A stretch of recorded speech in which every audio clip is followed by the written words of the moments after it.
Hello, and welcome to the We Recommend podcast, a movie podcast where every week we recommend a movie for you to watch and then come back here and listen to us discuss. I'm Jesse. I'm Jason. You know what the difference is between you and me? I make this look good. Because this week we recommend Men in Black.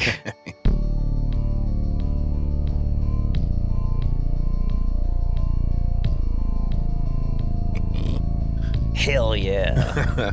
Yeah, I fucking love this movie. It's a classic. This movie's great. And honestly, I was like, man, why didn't we do this earlier?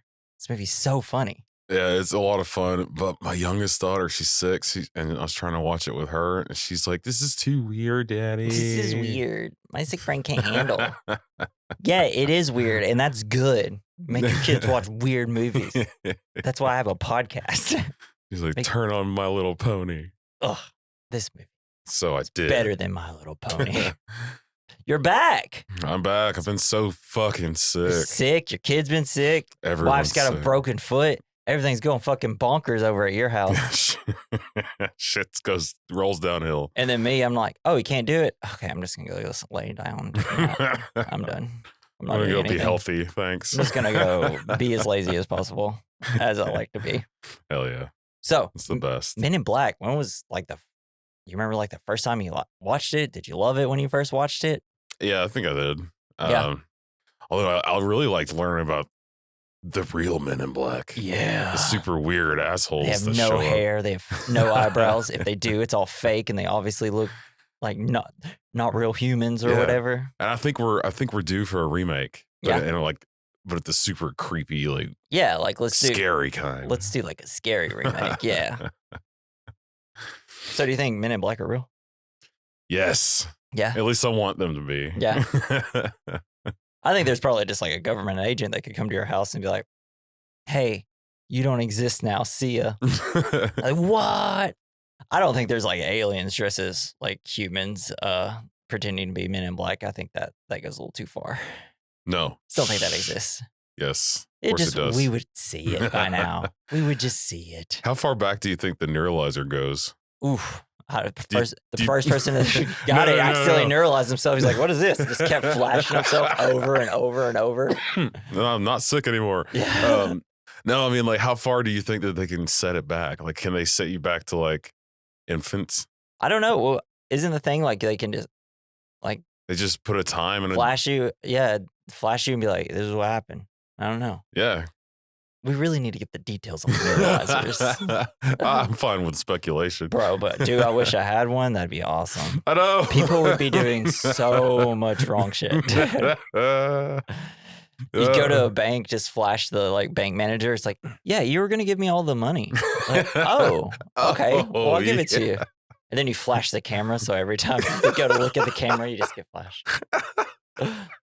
No, but that's probably one of my...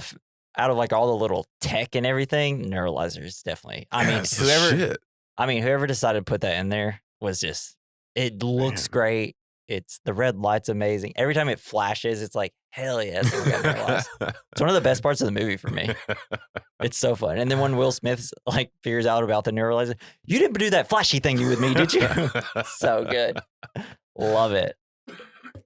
So do you believe in aliens? I want to. Are they with us, or have they been with us? I think there's definitely something. I really want them to be here. I just want them. I don't want to see them, and I have to see them on a talk show or something before I believe them. For real. I want a news report of an alien landing. You could And then sugar I'll be water. All right, where's a bottle of aspirin just in case they're gonna attack? I'm just gonna take the whole bottle. I don't want to be an alien slave or something. Well, this is a sexy alien. No, you just gotta roll with it. Lady. Yeah, I've been on your side the whole time, guys. Yeah, I love you guys. Didn't you see me? I was out there with one of those airplane things, just right here. Come on, keep it moving. Yeah, we got all these drone stuff, happening now, and I feel like this is a very nice time to do Men in Black. It sucks that it's kind of not revving down. Yeah, it's kind of simmering down. Yeah, it's even though I just watched a video today, I guess someone took, and it was they were talking about it on the news, and it was this orb in the air, right? And it was during the daytime, not at nighttime, and it was just this giant ball of light. And as it was getting closer, they were zooming in on it, and then the light dissipated and it formed into like an airplane. Yeah. And I was like, wait, what the fuck? Like it was like they zoomed in on it when it was still a ball of orb, like just a orb, a ball, light, orb, a ball of orb. It was an Orby. But then it just like, as they like were zooming in more and more, like all of a sudden the light went away, and it was like the sun's, there's no clouds or anything, so like the sun was like over it or whatever. So you'd assume it would stay shiny if it was just shiny. Then it just turned into another thing, and I was like, what the fuck are That's these legit. things in the air? They're airplanes, Jesse. It's so exciting. Yeah, but like you've seen like an airplane with like a glare on it. It doesn't look like a giant, like I don't know. Whenever you're outside and there's a light bulb and it's just got the glow to it. It's like usually they don't look like that if there's a glare on it, right? I mean, I don't know. No, they don't. I don't know. Look at this conspiracy corner with Jesse and Jason. Hell yeah, coast to coast. Yeah. So, where does this land for comedies for you? Like, I mean, would you put this in your top 10 or? I don't know. Probably. Do you feel like this movie kind of gets passed up when people talk about comedies, even though it's like rewatching it, I was like, oh man, we've done a lot of comedies on this show, and I think this might be the best one we've done. Yeah, I don't know. It's because you often don't think of it as a comedy. It's like a sci-fi action until comedy. You watch it again. Yeah. Yeah, but then you're like, oh, holy shit, Will Smith and Tommy Lee Jones didn't know I needed it, but I'm glad we got it. Yeah, fucking rules. Yeah.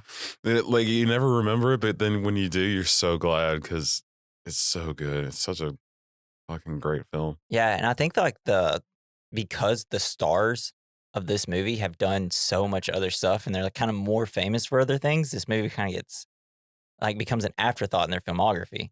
Like when I think of Tommy Lee Jones, I think of The Fugitive and No Country for Old Men. Those are the first two. Hell yeah. And what's the movie where he's got to protect the cheerleaders? What? I don't know. This is one of those movies that I watched as like in high school a lot. Like I rented it from like a general store we rented movies from, and like I rented it multiple times, and I'm like, Did you get it from the back area? No, it was like a legit like teen comedy movie, and he was like he had to protect these cheerleaders because they're gonna like, I don't know, like they're someone threatened him or whatever, and it was just like he's got to take care of these cheerleaders, and they're being like, oh my god, and he's like, I'm Tommy Lee Jones. that sounds hilarious. That's the plot of the movie. That's actual quotes and everything. Oh my god! But I like rewatching this. I was like, whoa, this might be in my top 10 favorite comedies. God, it's amazing. It's so funny. I don't know where it'd rank in though. What's the funniest? What do you think's the funniest bit? The funniest bit? It's Vincent D'Onofrio. His entire performance. Yes, he's amazing. He's so funny. It's specifically him in the car. Anytime he's in the car, just like trying to learn how to use his body. So he's like, then he just gets out. But yeah, and maybe that's why when like I think about this movie, it's like I don't think about it like all the comedy stuff with Will Smith and Tommy Lee. I just kind of immediately go to Vincent D'Onofrio. It's so good. I gave him a break. Yeah. It's even got David Cross in it, one of the funniest people. Rip Torn. Oh, dude, his voice. I can't even do it. It's so good. All right, so Will Smith or Tommy Lee Jones? Which out of the two, who do you think's funnier? I guess Will Smith, just because I don't think Tommy Lee Jones is really a comedic actor. He isn't, but he's so funny. He's very good. He's very funny in this one. He's very dry and he plays off Will Smith very well. But like Will Smith could potentially do the whole movie himself, I feel like, and it'd be funny. But it's like they needed each other to like round each other out. Sure. Like, to make Tommy Lee Jones funnier, you have Will Smith. To kind of tone down like the goofiness of Will Smith, you got Tommy Lee Jones. Yeah. I love how like matter of fact he is about all this crazy shit. Yeah, it's so good. All right, let's hop into this. Is and Bob. Yeah, that was one of the best things. And Bob. But like the banter between those two, whenever they're like, they go to Vincent D'Onofrio's house, and whenever after he's already turned an alien, they go talk to the wife, and like the whole bit of like so funny too. Will Smith is like, dude, like give her a better like backstory. And it's like that scene would be too much if it was just Will, but the fact that you got Tommy Lee Jones is like him just being like, you were all right or whatever. Yeah. So funny. Yeah, but I do really like how Will Smith kind of gave her some girl power. Yeah. It was Yeah. great. It's like, get an interior decorator up in here. Because damn. Yeah. All right. So for our first fact, did you know Men in Black is technically the first successful Marvel movie? What? Yeah. So, before Spider-Man, before X-Men, and even Blade, Men in Black was Marvel's first big success. Most people are kind of unaware. Did not know it was this Marvel was a Marvel movie. film. Since there's like really nothing Marvel-y about it, right? Does it even say Marvel ever? Well, no, I don't think so. Not on the. They just own the IP. Maybe they just didn't have like they weren't prepared to have like the logo and stuff. I mean, it's kind of before everything was going on. Like, it's not Captain America, so. But yeah, so apparently the movie is based on a short-lived comic book series. Fuck yeah. I guess the comic itself was published under Malibu Comics at first in 1991, but Marvel purchased and absorbed Malibu in 1994 prior to the movie release. Marvel reprinted the original run and produced some new Men in Black comics to promote the film. Isn't that fucking wild? That's awesome. Never knew that. And I maybe, did they also have trading cards? Like for that comic? I know they had an animated series. Okay. But I don't know about, I didn't read comics back in the 90s. So, and this wasn't really around when I did. I never read comics. Did you ever watch the animated series? No. I remember watching a little bit. It kind of had like the animation, like almost like the Gargoyle Show. Sure. Gargoyle Show did. Yeah. I used to watch the shit out of Gargoyles. Yeah. Yeah. Me too, dude. That show ruled. Skate Sharks or whatever. Street Sharks. Street Sharks. That was just some classic, like 4 a.m. in the morning. You're about to have to go to ESP for school. I want to talk to the people who made Street Sharks and ask them why are most of their characters completely nude and some of them have clothes on. I really wish you could ask them, but they all died of cocaine.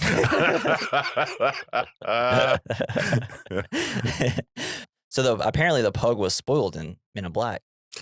Well, they usually are, because why else would you have a dog that goes right all the fucking time? So apparently the dog's name was Mushu.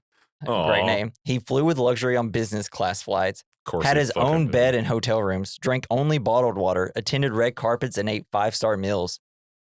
But also, like, I guess Mushu's owner was treated to the same thing, so, you know. Jesus fuck. That's great. I'm glad he got to live his best life before getting shooken to death, shaked to death. Wait. By Tommy Lee Jones. I thought you were saying he actually got killed by like shaking baby syndrome. Yeah, it's just like he never was the same. Got put in one of those paint shakers. It's like, oh, don't worry, he owes him money. Such a good bit. Yeah, that was probably one of the funniest bits. Except sadly, they saw that and everybody loved the pug stuff and they made it too much pug stuff in the second one. This movie, I don't remember the sequel is not good. And they took like everything that happened in the first one and like the good bits and they just overdid it. Like the little aliens in the coffee room, break room, which were really funny in small doses. Yes. They're through that whole entire movie in the next one. The pugs are, and it's just like, no, like the funny business was Will Smith, Tommy Lee Jones. I don't know. They obviously didn't understand that they were going to do a sequel after this movie, you know, especially with Tommy Lee Jones retiring, which is. Anyways, so there were a bunch of pretty famous people passed on the role in Men in Black. So according to HuffPost, whatever, Hufflepuff Post, Hufflepuff Post, director Barry Sonnenfeld almost went with different actors. Clint Eastwood was originally eyed to play Agent K, which explains the cowboy-esque attitude that K sports. It would have been all right, but he's way too serious. It would have had a. Yeah, and like the person they were going to have play Agent J, those two wouldn't have worked together. Agent J was originally offered to Chris O'Donnell, but Sonnenfeld wanted Will Smith so much that he actually lied to O'Donnell to make him decline. O'Donnell didn't want another incident like Batman and Robin, which he had just suffered through. Meanwhile, Vincent D'Onofrio was cast as a movie villain after Bruce Campbell and John Turturro declined. Wow. See, so the other two don't work at all. Like, Clint Eastwood and Chris O'Donnell. Sure. Like I like Chris O'Donnell, but not that much. He's not really that funny. Well, I just don't.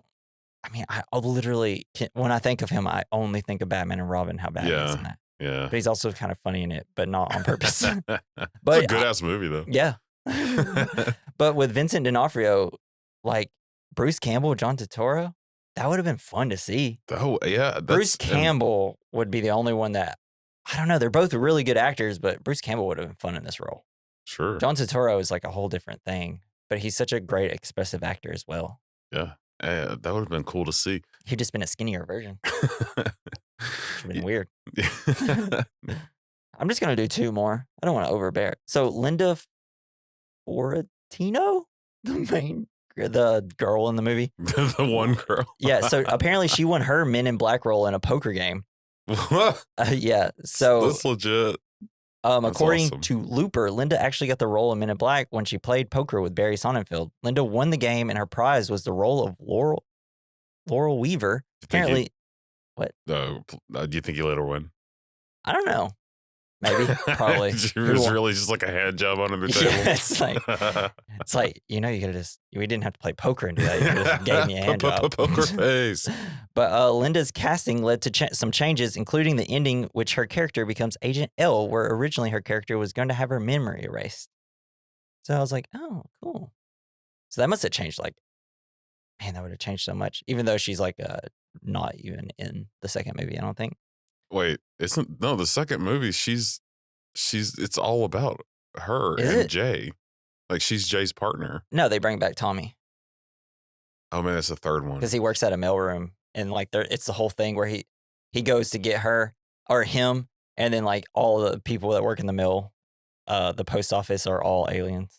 That's like the beginning is a really good bit, and I love it. So apparently Vincent D'Onofrio put a lot into his Men in Black role. Hell yeah, he did. Yeah, so he did so well that they put him on Law and Order for 15 years. Yes. So apparently, they're like, hey, here's your motivation. Be a sleazebag husband. Yeah, right. Talk about beating your wife the entire time. Just bam, zoom straight to the moon. Yeah, so apparently he watched a lot of bug documentaries to get prepared for the role. You just watch Bugs Life a bunch. Just a bunch of bugs. And so his eyes were glued shut, and his makeup process for the several stages of Edgar's decaying body took 6 hours. Vincent D'Onofrio even went the extra mile and put his legs in braces to keep his legs from bending, simulating the idea that he was compressed being inside a rotten corpse. That's awesome. Yeah, it's so great. And it's like, as a kid, I don't really think about the fact that, oh yeah, this guy's like in a rotting skin suit. Yeah, you don't ever think of that as rotting. Yeah, and then, but now watching as an adult, I'm like, dude, that's gotta stink. Yeah, he wasn't hygienic. It's gotta be stinky. He was awful. I wish there was a deleted scene showing him being ripped out of the skin suit. Just like a really hard R or the NC-17 version or something. You kind of just see him, and you see like his skin being like thrown out of the hole. Yeah, yeah. It'd be like the bug, like he totally ate him. Yeah, that's all. He ate all the meat parts. Yeah, I mean, probably delicious. I'll take you with me for a snack. Oh god, so gross. He literally is like the best part of this movie. So I started watching the show The Stand, the adaptation on Paramount, and it's whatever. Yeah, I heard it was bad. It's kind of bad, but like the way that the people look when they get sick kind of reminds me of him. Really? Of this character. I listened to The Stand on audiobook. I wanted to watch the show, but then like all of his adaptations, it was deemed not good. Yeah, it moves way too. Anyway, we're not talking about The Stand, bro. That book is rough. It's very long, and and the worst part of that book is the fact that my favorite part was the beginning. And I like by the time I was done with the book, I was still thinking about because at the beginning of that book, spoilers, I guess, for The Stand, like it takes place from a guy who like caused like the disease or whatever, and he's running away from like the base or whatever. 12 Monkey style. He's coming to get his wife and things like that. So good. Oh yeah, the guy who had to run away, or the guy. Yeah, I know who you're talking. Is it in the show? I've read the book and seen there was an old TV adaptation. The Stand, yeah. Apparently, also, which was better than the new one. Oh, is it really? Yeah. That's impressive. That's the thing. I kind of wish they'd redo a lot of his really bad shows. Like Maximum Overdrive, baby. No, there's nothing wrong with that movie. It's a perfect movie. You can't. You're right. Honestly, by making it a good movie, you made it a bad movie. yeah, completely right. Unless you're doing all the cocaine in the world, don't redo that movie. No, but like because I watched a ton of like the Stephen King series because they all were on sci-fi all the time. Hell yeah.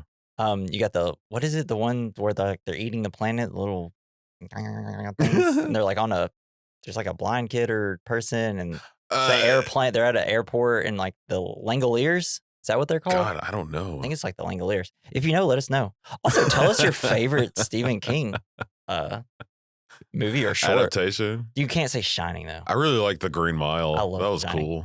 Yeah, don't say any of the good ones. Say the TV series that they're all bad. Shawshank Redemption. Yeah, I know, it's crazy. King. Yeah, that's Stephen King. Apparently pretty good at writing. Good at storytelling. He's so gross though. Yeah. In his movie or his books, like there's so much like body horror. Yeah. Yucky stuff. My favorite is Revival. That's my favorite book of his. Hell yeah. It's great. Anyways, we're doing Men in Black. How about we hop into the plot, brother? Okay. Golly, I'm so sorry. We're going to have to do a Stephen King thing soon, apparently. Hell yeah, man. I love Stephen King. All right. So the movie starts. Men in Black. You get an excruciatingly long bug flying scene. I get the point of it. And it's like a great way to do the credits or whatever. But watching it multiple times for the podcast, I fast forwarded it through. So we're in the middle of an Arizona desert. We got a guy named Nick the Dick, played by Uncle Rico from Napoleon Dynamite. Yeah, it's great. Hell yeah, man. And like he's bringing in a bunch of like illegal, like foreigners and stuff like that to the United States, or illegal aliens. Good bit at the beginning. So he stalked at like a border control checkpoint or something like that. And you got all these cops there. They're having them get out of the car so they can like talk to him. He's like, "Oh, y'all are all in trouble now." But when Nick's about to get arrested, a black car driven by Agent K and Agent D as a passenger pulls up, and they get out of the car claiming to be the INS, Division 6. What's INS? Do you know? Immigration. National Security? Something, yeah. Something made up, I'm sure. Yeah. So they're searching all the foreigners. They find that one doesn't understand a word of Spanish. Yeah, even though he's like the most stereotypical. Yeah, I know. And he's the one that just starts there. laughing. And they're like, everybody else, you're free to go across the border. And like the cops are like, this is bullshit. And he's like, get out of here, son. It was sweet. I love how like he's got his head is on a stick. Yeah. Like a puppet. Yeah, because Agent K goes and like just cuts open his body essentially. And he's just like wrapped around a stick. He's like, hey, I'm Mikey. His alien's name is Mikey. So they're going to arrest Mikey, not knowing when he was let out of jail, because apparently he was in jail. When one of the cops, Janice, notices this, Mikey notices Janice pushes D down and starts running towards him. K tells D to shoot, but D is unable to, so K shoots, disintegrating it in the nick of time. Goose him. Janice's colleagues show up and draw their guns on K, who insists that the situation is under control. Like, what the fuck is going on here? Then all of a sudden, all these other cars pull up. It's like the containment crew or whatever. They just start scorching like all the landscape and everything. Then K shows the agents or the cops the neuralizer. When Janice asks K who he really is, K says he is just a figment of their imagination and zaps him. Pew! And it's great. K then takes off his sunglasses after he neuralizes them and tells the cops to get out of here. They're lucky to be alive after such a big blast because they're apparently hit an underground gas main. That's why he's covered in snot. Yeah. And this next part is why this movie, I think, also is really good. Like, Barry Sonnenfeld, he's a good director. But so, like, he goes and sits next to Agent D, and, like, he's just, like, apologizing. He's just, like, not as good as he used to be. And do you think he wants to be called Big D? Big D. I'm Agent Big D. But he's, like, apologizing for he's, like, too old. And he's like, the body is willing, but the mind isn't, or whatever. And then he's like, we never take time just to look up at the stars. And he's like, here, look at this, and neuralizes him. But it's a really sweet moment, just out of nowhere. And then they kind of do it at the end of the movie with Kay, and it's just like, damn. Oh, that's code for send me back. Send me back. But it's just like, I don't know. I think that's why this, some of the problems with comedies now is that they're just goofy, right? And there's nothing really human. Yeah, about it. And with like a movie like this little sweet moment, I was watching it, maybe because I was a little high, but it really made me feel, Same with kind of the ending. But anyways, we cut to New York City, where a young NYPD officer named James Darrell Edwards III, later Agent K, chases after a man who he does not know is a cephalopod. Cephalopod? Which is just like, it's weird that they call him that. Yeah. It's like octopus. Yeah. But he had squid. Gills, like he calls his eyes the gills and stuff. But like they're running through all of it, New York City, they drop on a bus. It's like, it just be raining black people in New York. It's so good. It's a badass chase scene. Yeah, it really is. It's really good. This movie's like good. I'm just going to keep saying good, it's apparently. Great. Edwards almost catches the man, but he gets away by drawing a weapon, but it just like evaporates. It was just really cool shit, and the effect looks really good. He runs. When his eyes blink. Yeah. And like they run up, they get on a roof. The man's eyes blink. The man claims he's coming, and it's like, what? And at the end of the world will end. He blinks his gills under his eyes, and then he willingly falls to his death. Rip.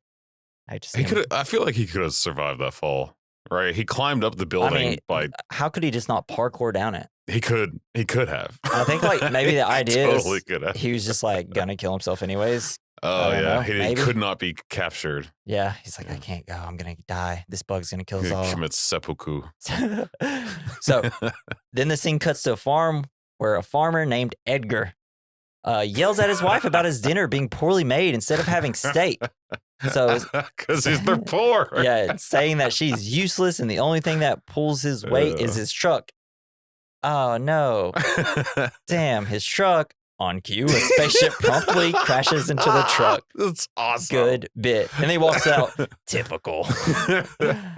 It's her fault. Yeah, and then it creates a huge crater. Edgar goes outside to investigate as his wife, Patrice, asks Edgar what on earth is it before Edgar really tells Patrice to get back inside. He's such a dick. Yeah. But then he gets killed by the alien. He's got a gun. He's like, just grabs him out. Yeah. And the alien steals his skin and uses it as a disguise. Oh man, classic. It's great. I love it. It's so good. But then he goes into the house. He asks for sugar water and then freaks out Patrice. Because water. She's like, you don't look so good. And he just pulls his skin. I just look better. How's that? She just falls straight to the back. You got a pretty good Edgar. And he goes out, picks up his spaceship, since he must take it with him to return home. Tiny ass spaceship. Yeah, that bug is huge. I'm assuming he can just crawl. Maybe it's bigger on the inside. Yeah. It's like a genie bottle or something. Yeah. And like, how does he fit inside the skin suit? I don't know. He's so big. He's like 30 feet tall. Like maybe he's got slight powers where he can kind of like shrink and grow, maybe. He's got to. I mean, cockroaches, right? I don't know. So meanwhile, Edwards gives his incident report to his boss, and when he leaves, Kay steps in and asks Edwards about the weapon that evaporated. He asks if Edwards would recognize the weapon if he sees it again. And like you got this whole thing. I love this part, right? It's this. At the pawn shop. Well, no, just like still at the little interrogation room at the police station. Oh yeah. Because the boss is like, what are you talking about, dude? This isn't real. You got the batter cop who's just like being mean and rude to him. They're about to fight. And then you got Weaver comes in and is like, I just came from the morgue. Dude, I believe you. But immediately gets flashed as she walks out of the room. And then Kay comes in, just undoes the camera and tells him, like, I believe you. And then the boss, he's like, I can't go with you. I got some paperwork. And then the boss comes in, hey, great paperwork, great work. Would you just if you had one of these neuralizers, would you just flash people? I couldn't. And just give them completely new backstories? Couldn't be trusted. I'd be the head of every company. I would be the richest man in the world. Yes. So sometimes it's good that movies aren't real.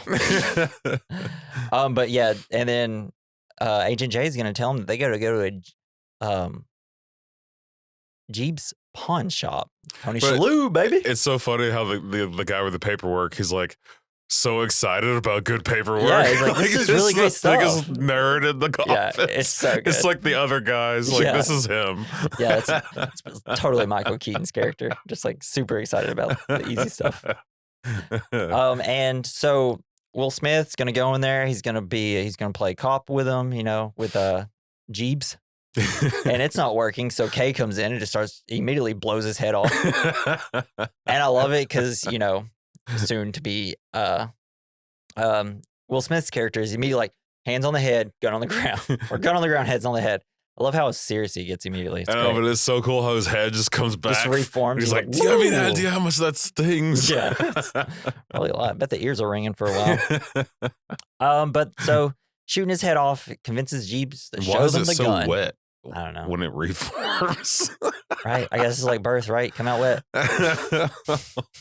But Jeeves shows him the guns. Edward picks out the one he saw. Kay yells at Jeeves, thinking that the weapon was used for an assassination attempt and that the alien who bought it was unlicensed.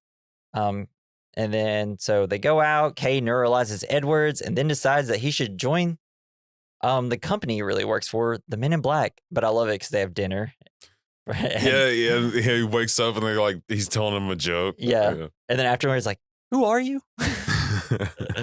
But yeah, he gives Edwards a business card that just says like, he lets him pick up the check. Yeah. So good. Tommy Lee Jones, so funny in this. Just his dry humor is so good. And then we see Edgar. He kills an exterminator and puts his big UFO in this tiny truck somehow. Yeah. And it's all sticking out the top because he had to squish it in there. Yeah. And it's like the bug truck from Hank Hill. It's King of the Hill. Yeah. From King of the Hill. No, it was Dale. Yeah, Dale. So good.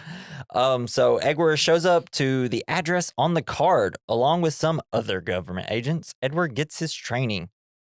First is a written exam where Edward's unable to write in the chair, drags a table over. The loudest table drag ever. Yeah, man. I hate those fucking chairs too. Is that a real thing? Have you sat in something like that? That's similar. Impossible. Anything with like a rounded where your legs come out. Yeah, it looks if you're tall. Like those round chairs you get for college or whatever. They're so bullshit. And I love because you have a bunch of a bunch of military. Yeah, people. very skilled. Edward's just like an NYPD guy. And he's just like, it's not working out. Because they're also taking orders, but he's just like, what are we doing here? What is this? He can't even open the packet, breaks his pencil. Give him a mechanical pencil. Come on. Oh, shit. Rips the page. They gave me such PTSD for taking standardized tests, you know, in high school. Where I remember one time I took one and I filled out the entire wrong section. Oh no! So I had to erase every single answer and then re-put it in the other. But I finished early enough till I had just enough time to just do all the other ones. What, the Scantron cheat? Yeah.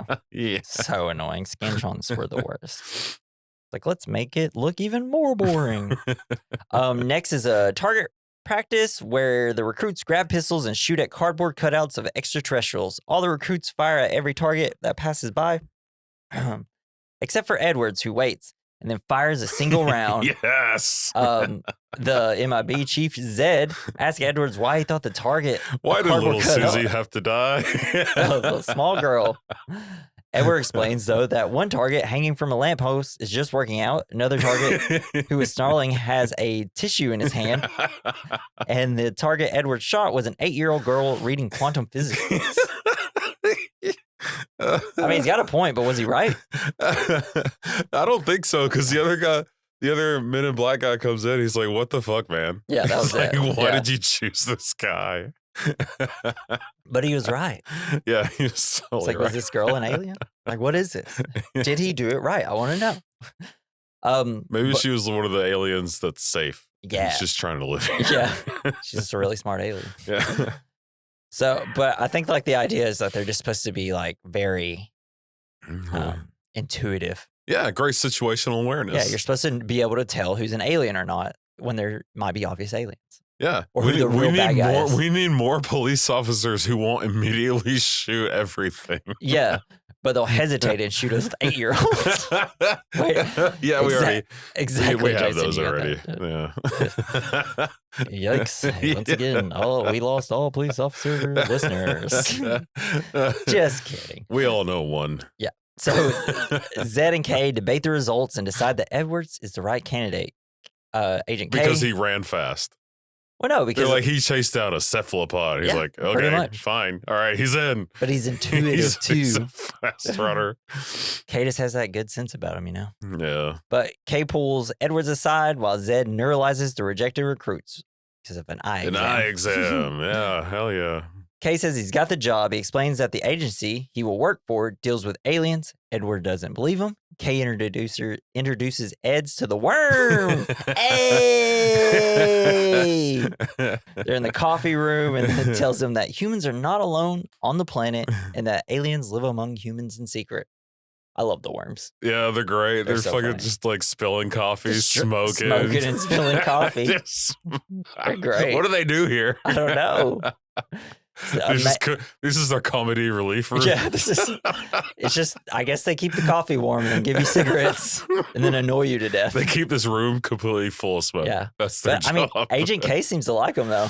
Yeah, they're pretty chill. Yeah. They seem like a good hang. It seems like if you ever need a laugh, you just go in there and one of them will do something funny. Hell yeah, man. I bet that's great for company morale. Yeah. So Agent K takes Edwards outside and tells him that he's got until sunrise to think about joining the MIB. I love, there is a quote that I really liked. Kay says, "A person is smart. People are dumb, panicky, dangerous animals, and you know it. 1,500 years ago, everybody knew the Earth was at the center of the universe. 500 years ago, everybody knew the Earth was flat. What? And 15 minutes ago, you knew that humans were alone on this planet. Imagine what you'll know tomorrow." Damn. Because he's... And then the rainbow with the star goes over his head. And he's the like, more the you more know. you know. I don't know. This is just like, I know. Take a look. Yeah. It's in a book. I've never watched that show once. Never watched it. You never watched Reading Rainbow? I never caught it. I don't know. That explains a lot. Yeah, that's why I don't read. And I hate rainbows. But yeah, I just love that, you know, it's just another point where they took like a second to kind of be a little serious about in the movie. And I just love that shit. Yeah. So do you think if someone told you have till sunrise to think it over, would you stay up all night? Sitting at that bench? In the city park? No. Or would you immediately go home and go to bed? I would have went home and just kind of sat on my TV going like, fuck. Because you'd be Googling. I got a skinny little butt. So it'd be uncomfortable after like 30 minutes. Yeah, nobody can sit on a park bench for that long. Yeah. I think they're made that way. Unless you like, I got some bread and I'm just throwing it to some birds. Some ducks. But then I'd be like, are these doves? Are they? Are they aliens? Or are they aliens? I don't know anymore. Do they got a tiny alien at that point, in the you brain? have to say yes. Yeah, exactly. Because you have to know. Once you know that aliens are real, it's like, well, no, I'm married, so I wouldn't want to lose all contact to human people. I'd be like, can my wife join? Yeah, you just neuralize her, though. It's like, I don't know. She'll help out with the alien stuff. Yeah, like I feel like if you were to join this organization and they would just make you disappear, you have to kind of request that the loved ones like get neuralized immediately. Have to get neuralized. Forget about you. Be like, look, all right, I'll do it, but you have to neuralize my wife and Ryan Gosling, and now Ryan Gosling is my wife's husband. And she'll never know I gave her that gift. But I'll know. She has that gift now. Sorry, Eva Mendes. She gets neuralized too. Yeah. So the next day, Edward returns to the MIB headquarters after deciding to join the MIB. Also, I love that the entrance of this building, there's just like a security guard standing in front of this giant fan. Has to be the most annoying job in the world. Then it just leads straight to one elevator. Also love that he's like, all right, I'm going to join, but we got to get this straight. Don't call me son, junior, boy, any of this. And the rest of the film, they constantly call him stuff like that. So we see the headquarters for the first time. It's great. There's aliens everywhere. You got like a customs area. You have a lurch. Yeah. A slug monster. He's got that crazy ass fruit. Yeah. Or whatever. Yeah. And like they show him like, oh, you see, this is where we have like this is where all our modern day inventions came from. Shows them this little tiny disc. And it's like, see this? This is what CDs are going to be replaced with. Yeah. Funny thing is, it's a little bit bigger, but that was the GameCube. Oh, shit. Yeah, you're right. And plus now Switch, all their games are just on the SD cards. Teeny weeny little cards. Yeah. But the fruit in the custom scene, when he pulls out the weird thing, it looks just like those things that come out of the ship in Fifth Element. When they have to squish them. Yeah. Yeah. I don't like that fruit. That fruit looks gross. But it's delicious. It looks slimy in that it can move. Yeah, I like that it vibrates. Then you get the ball bit, the little glowy ball thing. The thing that caused the Chicago blackout. Yeah, it's like, hey, maybe don't just put that in a room where anybody can just put touch like it. one of those Beauty and the Beast like glass things over exactly. it. So you new people can't just touch it. Yeah. And then we meet the twins. I'll let you do their names. Yeah, and Bob. Yeah, Bob. So we see that they keep a lookout on disguised aliens like Al Roker, Sylvester Stallone, Danny DeVito. Danny DeVito's totally alien. Barry Sonnenfeld, he's also one. Barry Sonnenfeld's daughter is also up there. Oh, shit. Yeah. Okay. And then we learn Agent J's teacher was an alien as well. Yeah. He's like, I knew it. So a part of me thinks, what's that show? That Nickelodeon show? Jimmy Neutron. Oh, shit, yeah. Kind of reminded me of that. Kid with a giant forehead. Yeah. Had all that brain in there. So all of Edward's identifying marks are erased, as well as getting the last suit he'll ever wear. And he is renamed Jay, the newest MIB recruit. Love it, you see. So they've only got 26 agents at any given time. At any given time, I guess so. Unless they start doing like first and last name initials. Like I don't know. A1. Or it's like maybe they're like, all right, what letters we got left? It's like, all right, D's up, so if we can find someone named D. Everybody wants D. It really eliminates, like, if that's the case, like the, people they can hire. Yeah. But I mean, you could have called him anything. That's true. Agent Splunge. Agent Splooge. But so we're back with Edgar. He's following an alien named Gentle Rosenberg, who has a cat in the exterminators gun. Oh, man. The wild movements by Edgar. He's like, because he's trying to turn around. He's like, just kidding everything. Yes. Oh, so good. Maybe he's just like going through puberty. He just can't figure out his new body. I just don't know. Well, all his body's stuck in this suit. And he's like trying to like, yeah. But like, don't we all feel like that? That's true. That's what puberty is. Yeah, and that's what Marvel was all about. Yeah, puberty. Puberty. Every single Marvel character.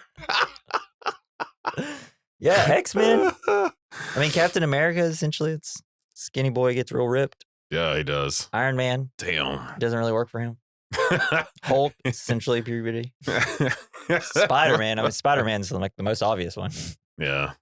So, we see Jay is given his first assignment with Kay to follow Reggie Regic, an extraterrestrial in New Jersey, despite the fact that he's restricted to the New York City area. They go outside and they're like, "Oh, what's this old piece of shit car?" The car effects. The worst part of this movie. No. It's like they just sped up the footage and it's like, yes, it was bad. It looks terrible. Really bad. How about we redo just that scene? You could have just like made the car go fast. Yeah, I know. Just drive fast, guys. So they see Reggie. He is in a rush to get off. Funny though. Yeah. So they see Reggie. He's in a rush to get off the planet with his wife, even though they have a newborn baby on the way. Kay finds this unusual and decides to check out the news. He finds this unusual. We get the whole scene with the birth thing. That was awesome. Yeah, I love how like you show him. He's talking to the driver, and then he's like, completely not noticed the woman in labor in the back seat. He's like, oh, I see. Oh. And then he tells like, hey, Jay will take care of this. He's a professional at this. It's okay. You just catch. Yeah. And it's like slamming him on the hood and shit. But the baby's so cute. It is adorable. It's so cute. When he's just like, you know what? This is actually kind of cute. And like, spits up on him. And be like, even cuter. Yeah, it's pretty adorable. And who knows? That's throw up might smell good or something. I bet it tastes Saline great. stuff, right? Nom. But then he's like, why would he be trying to travel light speed? Whether he's got a baby on the way. So he's like, something's weird here. So they go to the newsstand and he gets out like the tabloids. Yeah, it's so good. He sees I love the picture that was like my alien took my husband's skin or something. Yeah, because it's like the classic American Gothic painting. Yeah. Skeleton farmers. Yeah, so he sees that article written by Edgar's wife. Alien stole my husband's skin, and they go in to investigate. Meanwhile, Edgar follows Rosenberg to meet with another alien of the same race who informs him that a bug landed on the planet and that he must go away. This is the Lurch character. Oh, yeah. That goes to talk to him. I got you some diamonds for your kids. Like, do they eat diamonds? I don't know. Maybe that's like some... They just to them, it's diamonds. probably like not expensive at all. I don't know. No, he's got a billion of them in the Or maybe it's like, if you're going to stay here, here's your college tuition for your kids. No, they definitely eat them. Yeah. It's got to be hell on the intestines. Oh, and your teeth? Man. Yeah. But while they're talking, Edgar comes in, ends up killing them both, and takes with possession. a stabby to the neck. Yeah, it's great. And the cat's there into the restaurant with him. So after killing him, he takes the diamonds, but leaves the cat. I hope that doesn't come into play later. Because they believe because the two characters are talking about the galaxy. You got to keep the galaxy safe or whatever. Thing, which ends up being on the cat's neck. Oh, the Lurch guy. Yeah. He looks. Have you seen there's a Stephen King movie where the woman gets trapped in a house. Her husband like handcuffs her to the bed. Oh yeah, that's the same character. It's the same guy. Isn't it the same guy? It looks the guy in the Stephen King movie is really fucked up looking. Yeah, this guy's less fucked up looking. Gerald's Game. Yeah, that movie. I remember kind of like not wanting to watch it because I didn't know what it was about, and then as I got more into Mike Flanagan stuff, I was like, oh shit, we got to watch it. So good. Yeah, that was crazy. We're gonna do that on this podcast. It looks like him. Yeah. Actually, we'll pause for a second. Let's see. Gigantism. Addams Family. Yeah, MIB. That's the same guy. He was Lurch? Yeah, he's Lurch. He really was Lurch. Yeah, I was telling you, he was Lurch. Wow, I just thought you were making a joke. Only one person looks like this, Jason. And he's made a meal of it his entire life. Hell yeah, I would too. Fuck. Except for the guy that used to work at GLC. Really tall guy that everybody called Lurch. Oh, yeah. You remember that guy? You don't work there anymore. Anyways. He was killed by a low-flying plane. Yeah, but Edgar, he thinks he got the galaxy, but he didn't. K and J pose as FBI agents and question the wife. They learn about the sugar water. The wife. And once they have all the information they need, she is neuralized, and Kay tells the wife that there was no alien, and Edgar ran off with another woman. Kay's like, or Jay convinces Kay to ad-lib the memory she gets, and Jay extends it. It's like, no, you threw him out. Yeah, you threw him out. Hell yeah. So I want you to go to town, get a little cute dress, some shoes. Get your nails done. Get your nails done. A little face. Make a day of it. Yeah. Get an interior decorator, because damn. Will Smith is so funny. Did you know? Because I thought we were going to end up bringing up the fact that he slapped Chris Rock at some point. And I was going to be like, oh, yeah, it's like the crazy relationship he has with Jada Pinkett Smith. But the only reason he did this movie was because of Jada Pinkett Smith. Oh, really? Because he didn't want to do this movie because of Independence Day was a year before or whatever. Oh, shit. Yeah. And he's like, I don't want to do another alien movie. I'm going to be an alien guy. But and then he did another alien movie after this. Then he's done multiple alien movies since this. After Earth. That was one. Yeah. 3 of these movies. Great. So at the crash site in the farm, Kay analyzes the dirt and was hoping that the alien would not be a bug. Turns out it's a bug. It's a bug. He tells Jay that they will watch the morgues with a bug in town. Do you know that whenever they were testing atomic bombs and it irradiated a bunch of cockroaches in that area, and the government put out a notice that said, if you see these cockroaches, smash with hammer. Smash with hammer. Not with hand. That's wild. They cannot be killed except with hammer. He's got these cockroaches walking on 2 feet, jacked to shit. smoking a cigarette. They've got hammers in each of their hands. Hey, we're here for some crumbs. Give me some sugar water. Don't mess with you. Throws out a switchblade. I'll cut you. You bring out the hammer though, and they run. They're like, no. Oh shit! Because they can walk on 2 legs and they're jacked, but they're still small. I'd still be afraid of them. Yeah. Holy fuck! I'm afraid of normal. Yeah, I'm afraid of the ones that hiss. Well, the fucking ones in this movie, it's like, does New York not have normal cockroaches? Well, no, these are Madagascar cockroaches. I'm pretty sure they are those Madagascar hissing cockroaches. Yeah. Because they're like the most famous and ones. And it's the only ones in New York, apparently, in this movie. So they were at the morgue. A pathologist, Laurel Weaver, who apparently is a damn ass freak in this movie. Yeah, man. She doesn't get a lot of human contact. Yeah, she just immediately starts hitting on, like, your eyes are so pretty. Yes. But she examines the bodies and find them unusual. But also, we see the body go into there, and you got a cop, and he says, here's the body. It's like, what's with the cat? It's like, there's a problem with the cat. What's that? But you wait till she signs it. It's your problem. It's your problem. So Jay and Kay come in posing as doctors. They examine the bodies and they discover that Rosenberg really isn't dead yet. But you got this whole scene where Kay is looking at the Lurch body, and Jay is looking with the body that's going to eventually have the alien head in it with Weaver, and like, it's just like, oh, do you feel this? It's like, yeah. It's like, isn't that weird? It's like, yeah, it's all there. It's like, no, there's nothing there. It's like, oh, okay, yeah. That's what I meant. I thought that's what we meant here. Yeah. But then she's like, you have really pretty eyes. I'm just like, what are we talking about? But it's great. And then she says something like, she wants to go deeper, like, into the weirdness, and then they get cut off. It was so funny. It's like, wow, are they gonna have sex on this body? Dang, man. But yeah, he comes back because she's like, hey, I have to really show you something here. And there's like this little button she presses on the ears, and this little cute alien that's like, he's on the verge of death.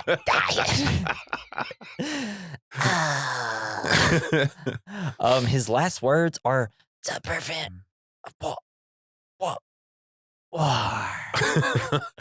He's the so galaxy relieved is on whenever, Orion's what's his word? Yeah. Oh, it's a cute little alien though. It is adorable. Oh, I'm so sad he died. But anyway, Kay neuralizes Weaver and they head back to headquarters. Don't he neuralize her like a couple of times? Yeah. So are you sure it's not going to give her brain cancer? That thing is going to give her brain cancer. Then there's a quote. Jay, did you ever flashy thing me? Flashy thing me? Kate, no. Jay, I ain't playing with you. Did you ever flash thing me? No. Then he also, Kay's like tells the people to neuralize her. And Jay's like, looks at him and then Kay's like, ugh. And make up something nice. Yeah. Thank you. Thank you. So Edgar is banging the diamonds around the truck. Can't figure it out. And then he's all pissed off because, it's just a bunch of jewels. He resumes his search while Jay and Kay look at Orion's belt. But Zed thinks that they heard wrong. Kay looks up a woman that apparently is his ex-wife. How much I love this technology. The technology. Yeah. It's like enhance. It's like on something that's older than AOL. Yeah. But like it's so old and yet they have cameras on every person on the planet. I guess so. Maybe when you join the agency, they can be like, all right, we can put one satellite on one person.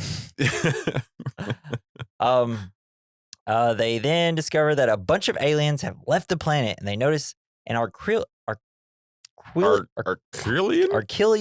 yes battleship above the Earth conveying a message. I love like nobody else noticed it. Yeah, it's like nobody. We have telescopes, and it's not that far away. It's like there's more agencies out there. So Kay and Jay, they're gonna go down to Rosenberg's jewelry store to find clues, and Zed tells Kay to give Jay a weapon. Kay gives Jay the noisy cricket. This was on an episode of Pop Culture Jeopardy. And we got it right because we did it after we watched the movie. Nice. And because of its size, Jay doesn't think it will protect him. He's like, I'm going to break this damn thing. Yeah. And he like points at it. I was like, whoa.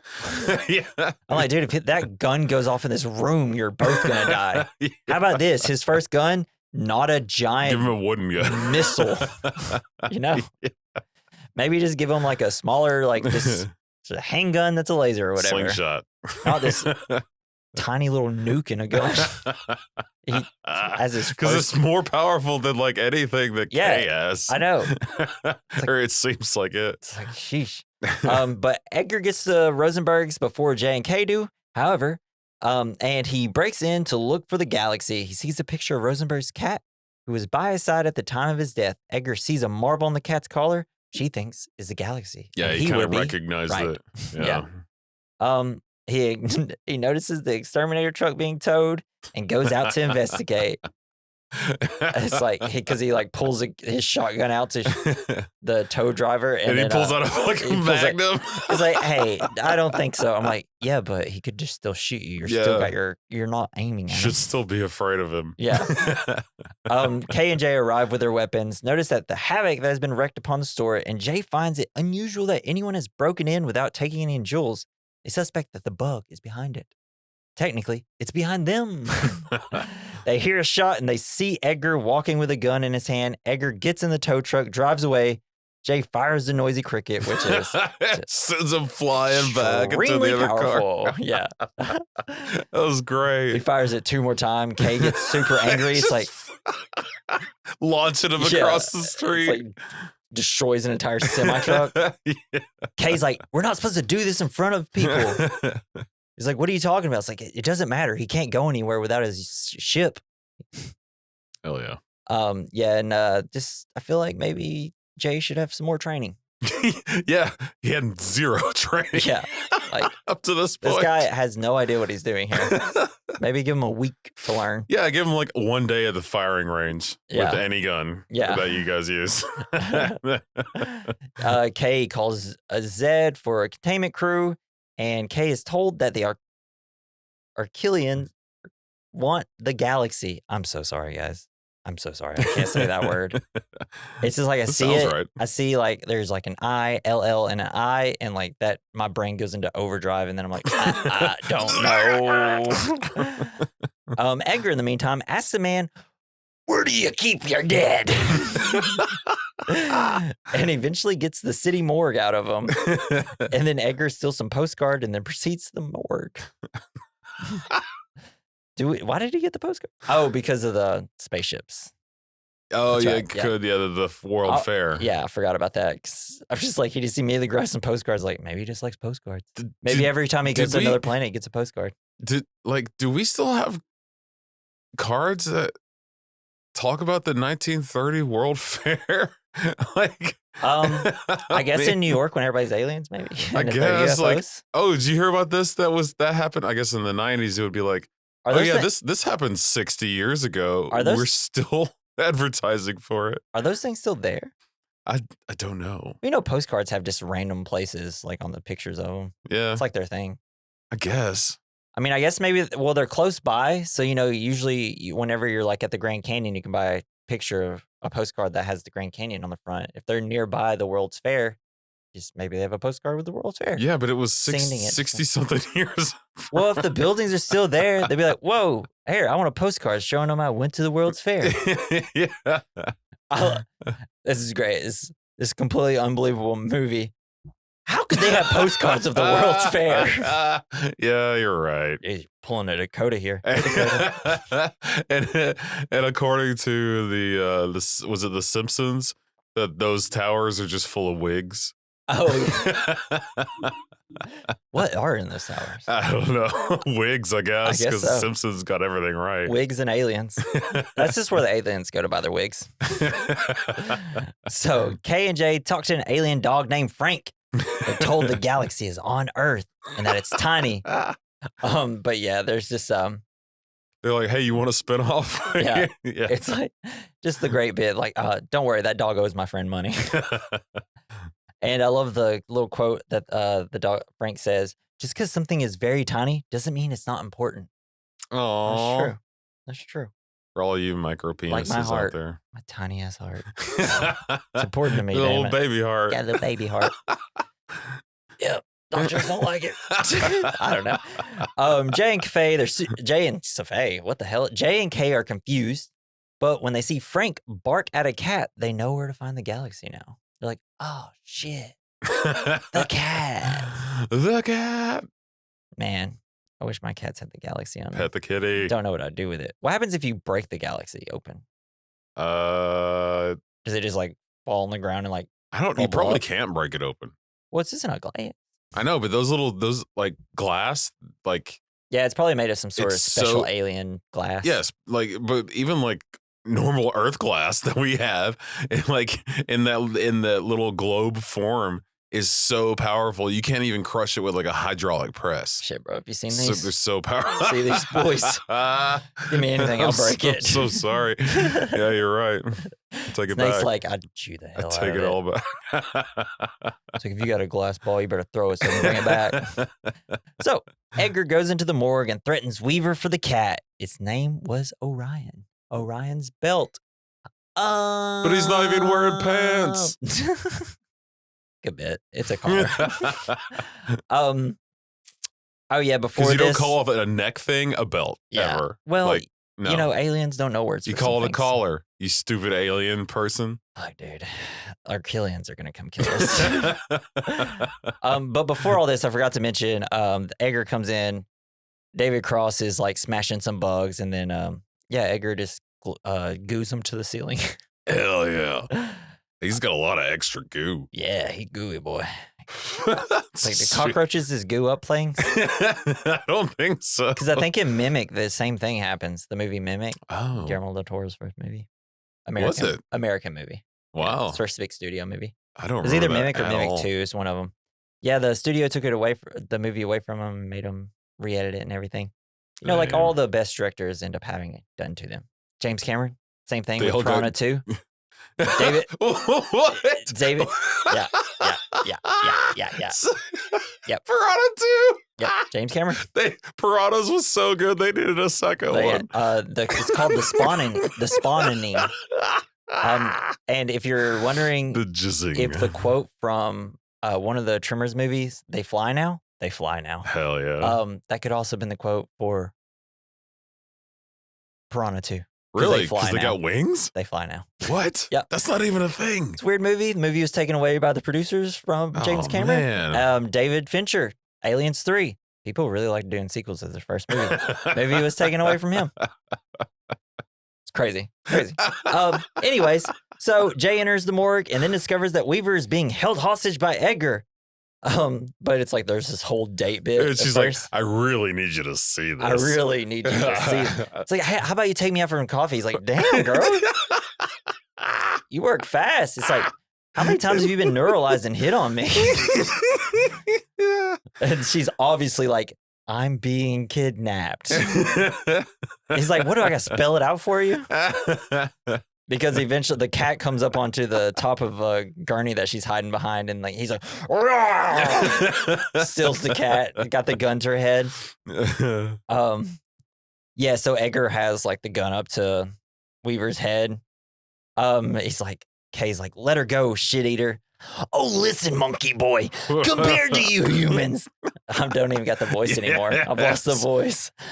I'm on top of the evolutionary ladder, so can it, all right? Yeah, nice. Okay, you're breaking my heart. Show me your face and I'll cure all your ills. You ever pull the wings off a fly? You care to see a fly get even? It's so funny. Hell yeah. That's good. Man, it's just like maybe the best cinematic character in the history of the world. He's so good. I just need to remember anytime someone says, what's your favorite movie villain? I have to think of Edgar. Edgar. Because he's like one of the funniest and he's so powerful. He's a good awesome. villain. It's a great creation. Yeah. So he escapes with Weaver and tells her to take him to the World's Fair where there are working flying saucer. He also eats the galaxy in the car. Why is in the car? Yeah. Do you think whenever he said, take me to the World's Fair, she's like, what? Right? It's like she has no idea that they're spaceships. So Kay tells Jay not to worry about him since they have his ship. He can't get off the planet. Back at the headquarters, the Akrillians fire a warning shot and say that they will go to war in an hour. Like at a galactic hour or something. It's like it's like a it's like a galactic week, but it's an hour for them. Yeah, and they're like I think their whole day. There was a gag in earlier where Will Smith is like, "Do y'all ever get any sleep around here?" He's like, "Oh yeah, we switched to 36-hour days or some shit, something crazy." Like, fuck like, you, what? Man. Like you'll go insane for a little bit. Yeah. So they're like questioning, like, where's he gonna go to find a ship? And then Jay's like, hey, old people, because there's a picture on the wall of the World's Fair, and he's like, what about there? So that's where they're gonna go.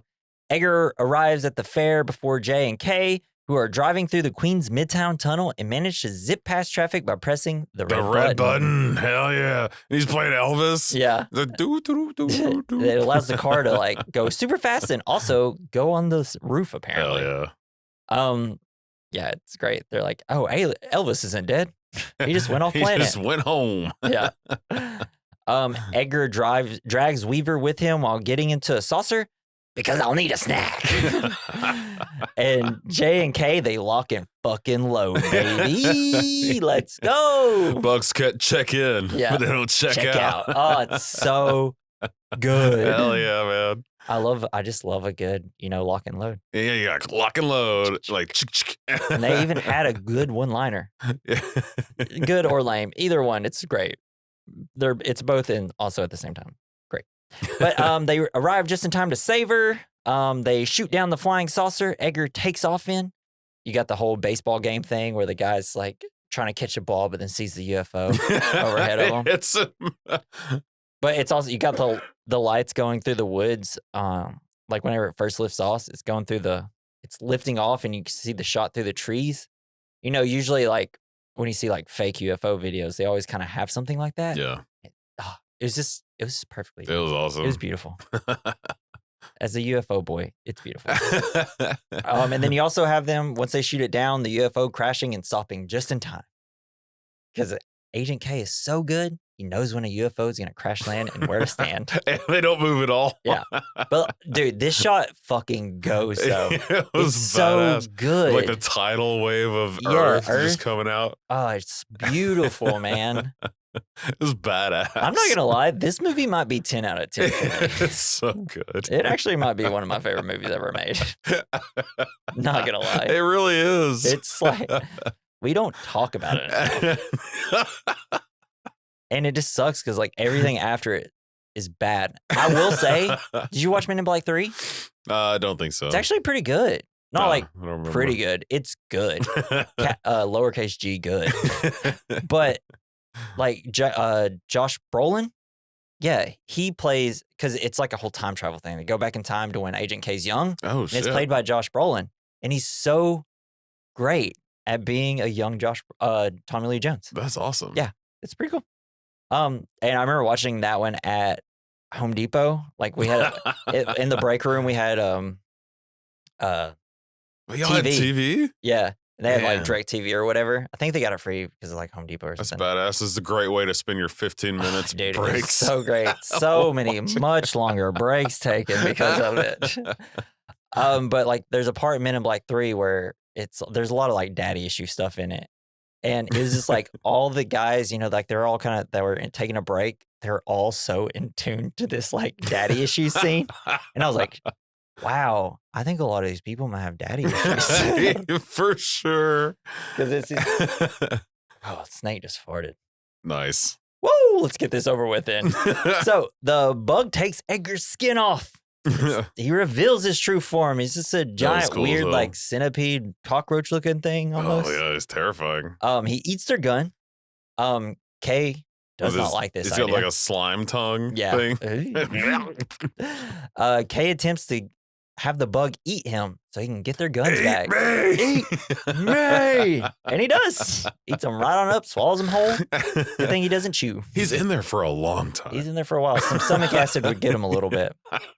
Or you think he'd find it. Yeah. Like, how big is this thing's stomach? I know, right? I don't know. Well, it's just like the UFO ship he's in. It's just a lot bigger than you think. It's so roomy. And Jay's supposed to not let him get on the second ship.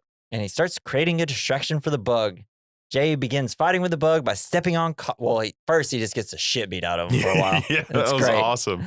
Then Jay begins fighting with the bug by stepping on cockroaches. Is that your auntie? Is that your auntie? But then, like, as the bug's about to just destroy Jay. Yes. Bug explosion. That's great. Funny thing is, Will Smith hated having the slime on him. Oh, really? Hated all the goo and the slime on him. Tommy Lee Jones didn't mind it. That was the exact words that he said. I didn't really mind it. That's great. I think for him, this had to be really fun for Tommy Lee Jones. Hell yeah, he never really did anything like this. This was like his one big, like, goofy sci-fi comedy. He's like, yeah, I get covered in goo one time in my life. Look, I've done so many police officer movies. Okay. I want to be covered in goo once. Yeah, goo me, baby. Goo me. Goo me, daddy.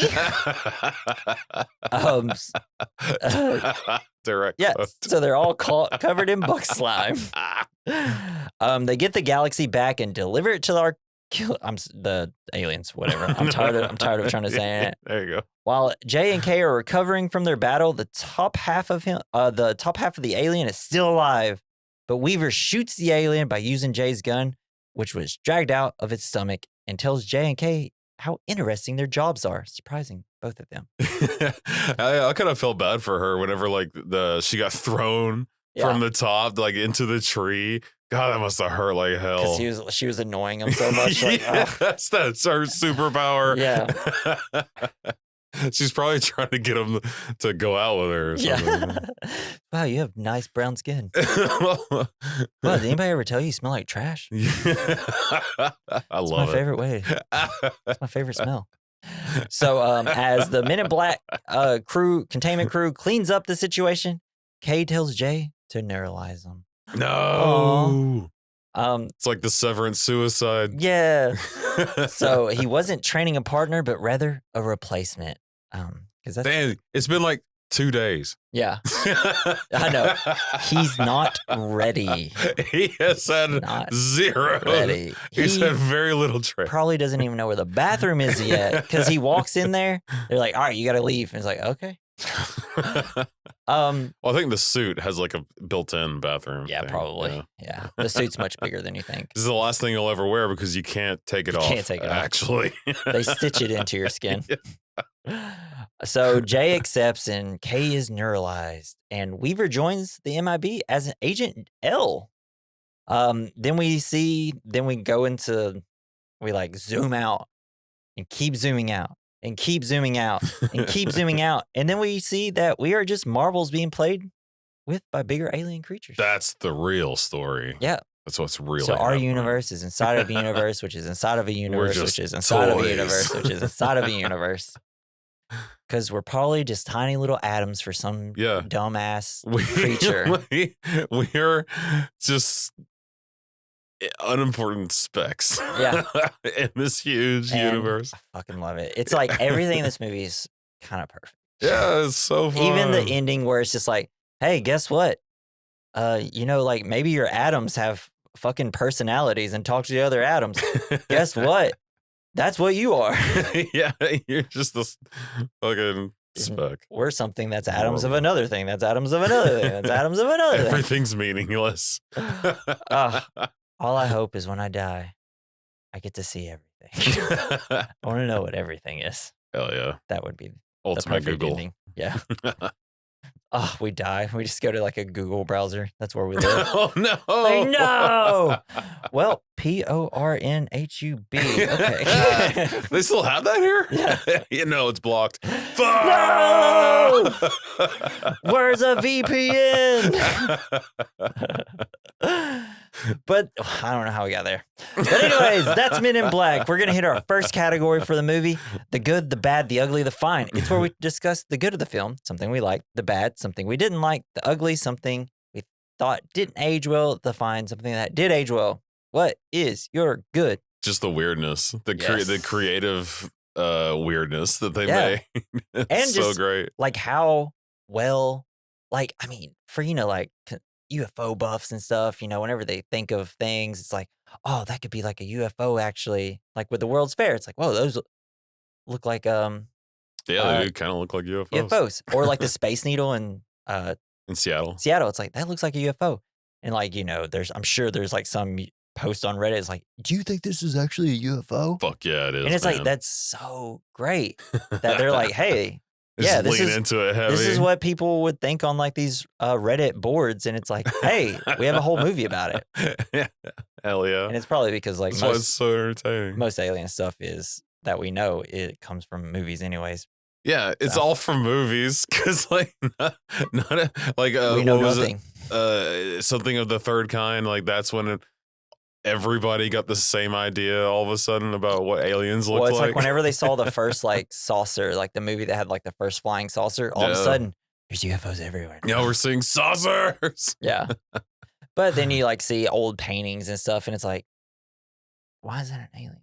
Why is this a normal human picture? And then all of a sudden there's a ship in the sky. Because it's just what our brains can fathom. Yeah, it's like, who knows what this fucking painter who's probably on like just eating opioid plants or poppy seeds constantly high as fuck ate a mushroom that day and painted us, finished his painting, ate a mushroom, was like, I got an idea. Wait a second. What if I put weird stuff on here too? Hell yeah, man. My good was the concept, kind of essentially what you said, and Will and Tommy Lee Jones are a perfect pair. They really were. They're so amazing. Good it's a great classic buddy cop combination. Yeah, it kind of puts the whole like a spin on the whole buddy cop thing. Yeah, with the alien, and it's just like it's so much fun. It's wild, and it's such, well, I'll save it for the bad. All right, the bad. What do you have for the bad? There's not really a whole lot of bad. I think there are just like practical effects that they tried to do. The car thing, yeah. I thought the CGI was kind of fine. Yeah, the CGI wasn't great, but it was pretty good for '96. Yeah, that was great. It was fun. Mine was a car speeding up the car thing. Looked terrible. Yeah, of course. Really bad. Yeah, because even their heads in the vehicle were like going super fast. And also the fact that they did not give the female character anything to do. Just sexual innuendos. Yeah, that's like her whole role was just like sexual innuendos. That's all her role was. She's a sex object. Yeah. That's it. I mean, at least they gave her, the like she gets to actually kill the bug, which was fun. That was cool. Yeah, kind of redeeming. Yeah. It's just like she's gonna play a pretty big part in it. And we're like, we didn't know anything about her. Except she wants to go on dates with Will Smith. She really does. She loves dead people. Yeah. And for the ugly, I didn't really have anything bad. No, there's nothing really. No. Yeah. Maybe, I guess you could say the whole illegal alien thing at the beginning. I think that's a good joke. I mean, it is a good joke. I'm just grasping at straws. I didn't think it was really too offensive. It was just a play on words. No, yeah, sure. Yeah. If they were all aliens, then I don't even know if that would have been offensive. That would have been funnier. Yeah. I don't know. But it was, this is a good setup. Yeah, it was fun. It was fucking awesome. And, just no matter what, throughout life, we will constantly be having to hear about the border and illegal immigrants. Yes, it's forever. all we're ever going to hear about for the rest of our lives. Yep. Okay. I really don't like how they handled the cat. Yeah. They mishandled. They were like, Edgar was like petting it the wrong way. Yeah. His tail was twitching. Did you know no cockroaches were harmed on the set of this movie? Fucking bullshit. Why not? Bro, Pete'll be out. Peter's gonna be out your door. Those roaches, those Madagascar roaches, were like $1,000 a piece, man. You cannot squish those for real. I bet, yeah. They probably were very expensive things. Yeah. And plus, you know what? You can't kill actual cockroaches on set. It's like, hey, you put them there. Yeah. It's like I get killing a roach in your house, but it's like, hey, you put us here. Don't step on me. But those could have been the ones that are so clean you could eat them. Yeah. So maybe they ate them. Dude, we should watch Fear Factor. Oh, no. We should just do like a day where we just like stream us watching Fear Factor. Gross. All right. Last one, The Fine. Something that aged well. I put effects and how fun the aliens look. Fuck yeah, man. Aliens and the music video. Yeah. Oh, we didn't even talk about how good the Men in Black song is. Been in my head ever since we watched it. It's a really good song. It's wild. It's so catchy. They're all dancing. Yeah. I used to love that I actually shit. have something that's kind of ugly. So shit, who did the music for this? He does all like the Tim Burton music stuff. Music. Who The Men did? in Black. Danny Elfman. So Danny Elfman did the music for this. What? Yeah. I thought I remember this score being like super popular and like special.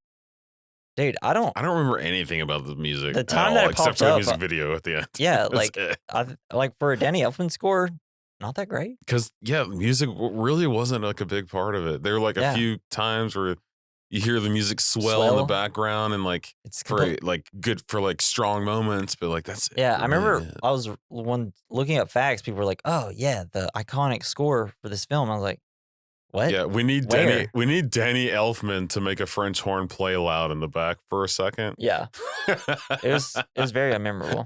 All right, we're gonna hit our next category, double feature. It's where we recommend a movie to go alongside this movie. What you got? Well, it made me think of Tommy Lee Jones. So I thought of one of his other ridiculous movies is Volcano, where it's like I've never seen it. Disaster movie with a volcano like kind of shows up in like the middle of somewhere.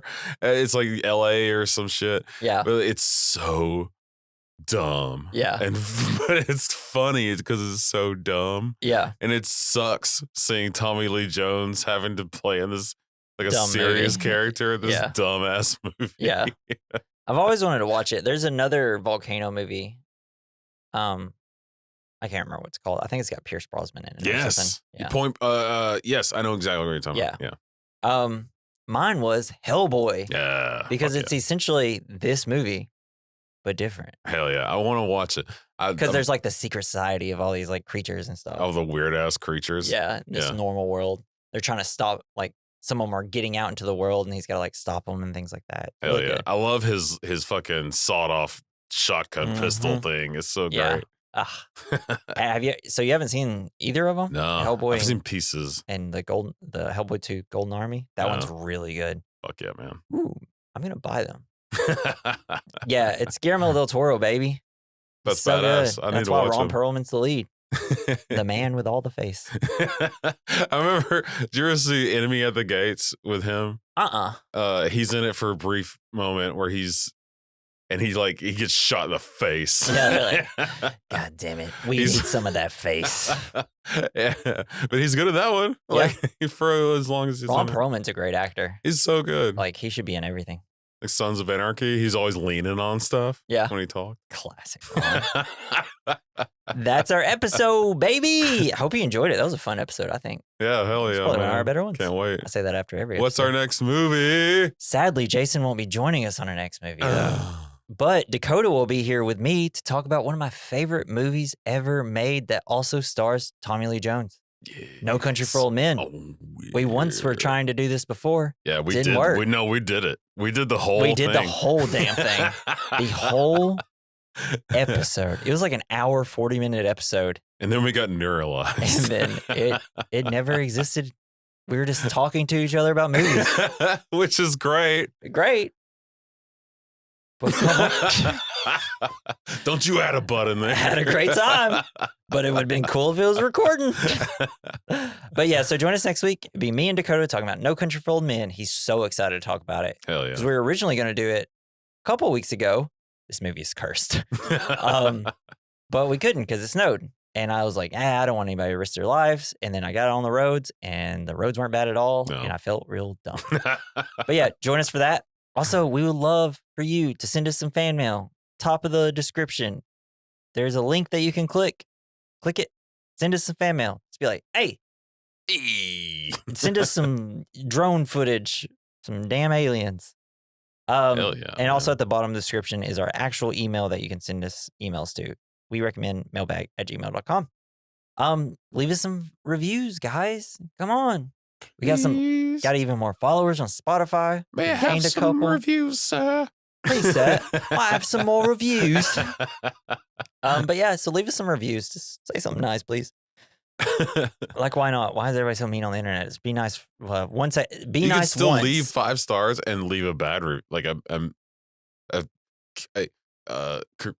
critique. Yeah, just be like, not too bad of a podcast, but they definitely have micro penises. And be like, what? We'll fix that. Sorry, I don't know. I was just been listening to podcasts all week, and how do they micro know? penises? How do they even got brought up like 4 times, in 4 different podcasts. Yes. It's so weird. So now I got micro penis on the brain. Yay! What's the movie where it's like I got penis on the brain? I can't remember. Damn, what was that from? Oh, that's from The Office. That's what it is. All right, we're landing the damn plane here. Thank you, Joey Proster, for our intro and outro music. Follow him on X at Mr. Joey Proster.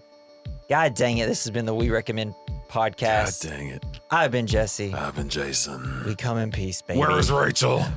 Bye.